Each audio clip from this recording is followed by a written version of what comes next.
नमस्कार आप सभी को। भारत ने अंतरिक्ष में अपना परचम लहराने की तैयारी पूरी कर ली है और इसी कड़ी में भारत ने उन 4 वीरों का नाम भी घोषित किया है जो भारत का अंतरिक्ष में परचम लहराने के लिए तैयार है। इंडिया के फैंटास्टिक फोर्स की बात करें तो इनके नाम की घोषणा की कर दी गई है और इनके नाम है ग्रुप कैप्टन प्रशांत बालाकृष्णन नायर, दूसरे हैं ग्रुप कैप्टन अजीत कृष्णन और फिर ग्रुप कैप्टन अंगद प्रताप और विंग कमांडर शुभांशु शुक्ला। यह भारत के पहले 4 एस्ट्रोनॉट होंगे जो भारतीय मिशन पे, जो भारत के द्वारा लॉन्च की गई यान के द्वारा अंतरिक्ष में पहुंचेंगे। इसके पहले भी भारतीय या भारत के लोग या भारतीय मूल के लोग अंतरिक्ष का सफर कर चुके हैं, लेकिन ऐसा पहली बार होगा जब भारत के अपने मिशन के तहत, भारत के अपने स्वदेशी मिशन के तहत 4 अंतरिक्ष यात्री जाएंगे और वो भी भारत से। इन सभी को चुना गया है भारतीय वायुसेना के अंदर से। भारतीय वायुसेना के जो 4 अधिकारी हैं, जो 4 वीर हैं, उनको चुना गया है भारत के इस गगनयान प्रोग्राम को लेकर। तो आज के इस सेशन में हम जानते हैं कि आखिर यह गगनयान प्रोग्राम है क्या जिसकी हम इतनी तैयारी कर रहे हैं। तो सबसे पहले बात करते हैं गगनयान मिशन के बारे में।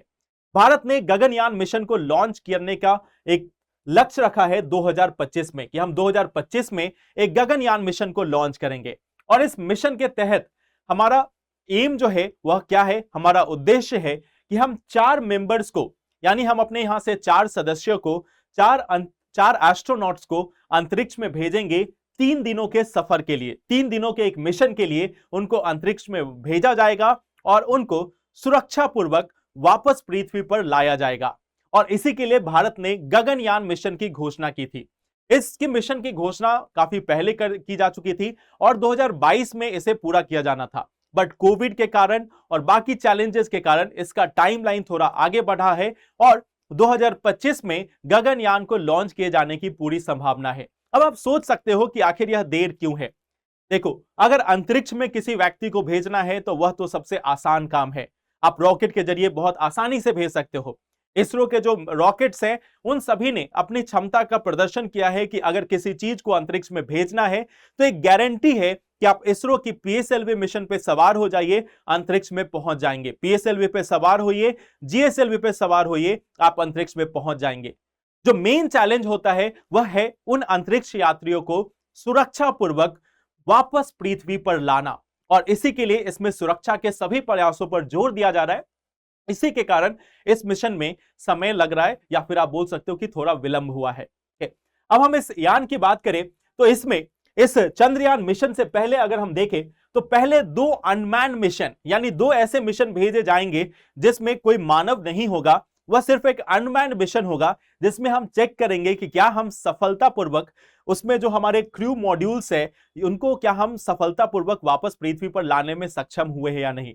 तो पहले हम 2 अनमैन्ड यानी मानव रहित मिशन को ऑर्गेनाइज करेंगे और उसके बाद जब ये दोनों मिशन सक्सेसफुल हो जाते हैं फिर हमारा होगा मानव सहित यानी मैन्ड स्पेस जर्नी, जिसमें ये 4 अंतरिक्ष यात्री जो है वह जाएंगे भारत से।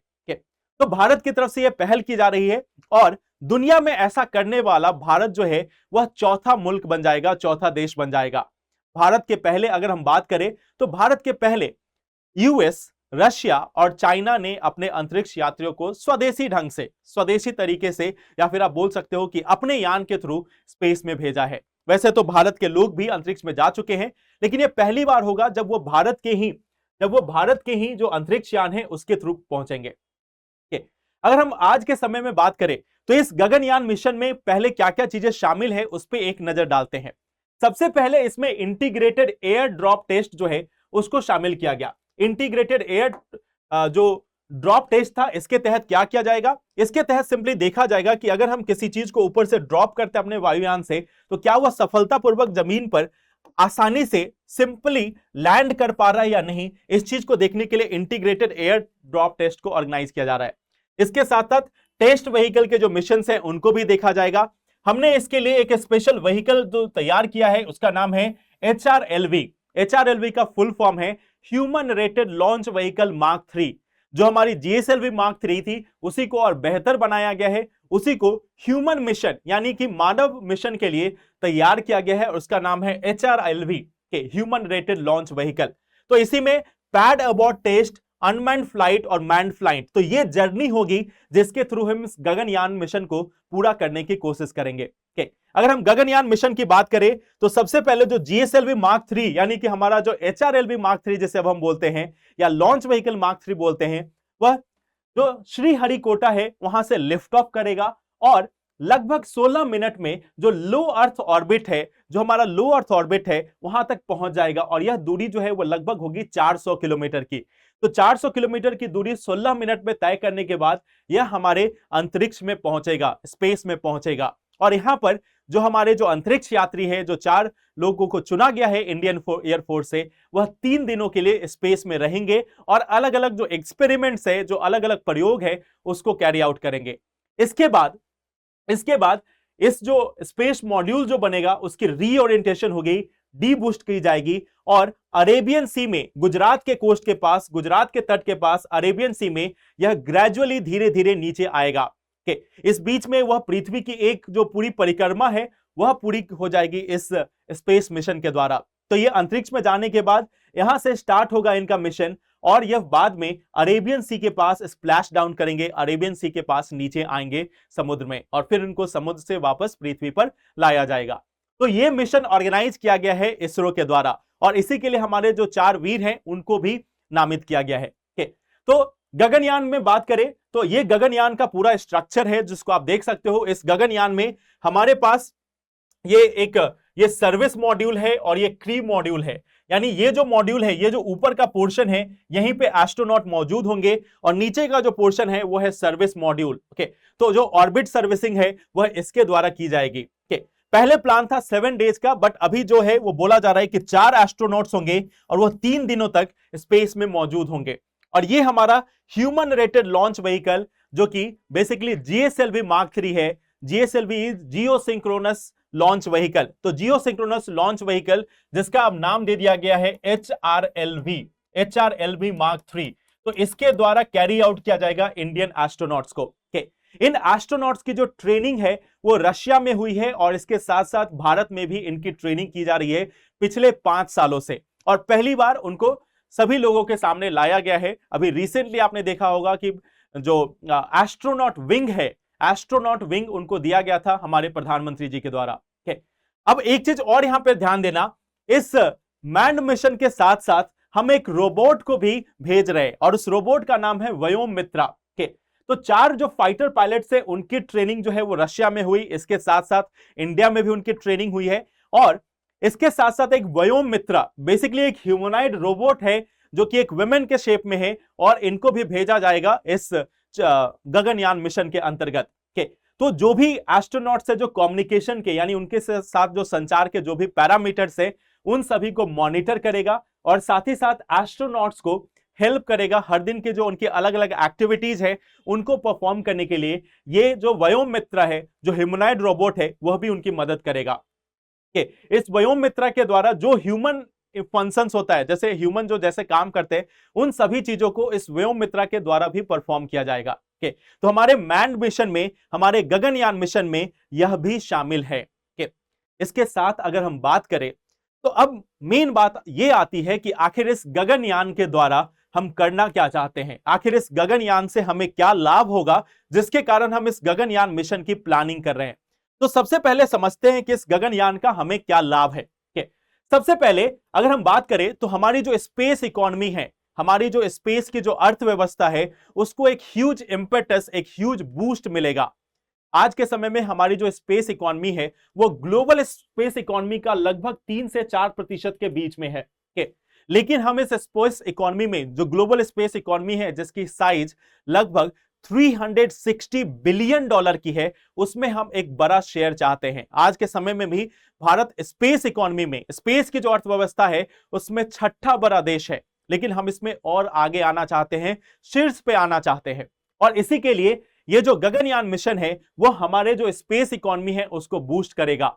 आप सभी ने देखा होगा 2023 में जब चंद्रयान 3 मिशन सक्सेसफुल हुआ था तो एक कंट्री में एक नई तरीके की ऊर्जा का संचार देखने को मिला था।